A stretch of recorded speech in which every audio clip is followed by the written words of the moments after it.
Assalamualaikum warahmatullahi wabarakatuh. Salim semangat, salim damai, Mbak Cauronya. Kru semangat. Bacut long suu perkataan perdamaian MOU UPA. Sebetulnya damainya disebabkan tsunami, kan disebabkan kombatan menan Tengku Nasir yang na di luar Nanggro. Jadi dengan gebi tsunami li Allah Ta'ala ke urang Aceh, ban Sigom Aceh masanya mandum sokmo hodro masanya. Sebetulnya puyang na pegah horoyo masa tsunami nyan na pegah. Sehingga lahir sebuah damai yang tertuang dalam butir-butir MOU. Sanyan ke mendiro nu pegah yang nu pegah uronyo. Karena di sinan awaikan kata repu kata tulis hinan self government yang kita cok dalam bingkai NKRI dari awal kan.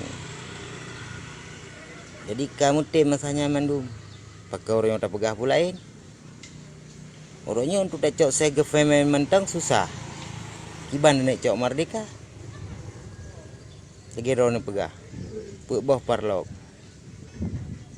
Sebetulnya yang perle tamu dongkang sabah parlok. Orangnya na saya government dalam butir-butir MOU-nya. Cuma tanya mentang hanam saboh. Contoh drone di luar di sini.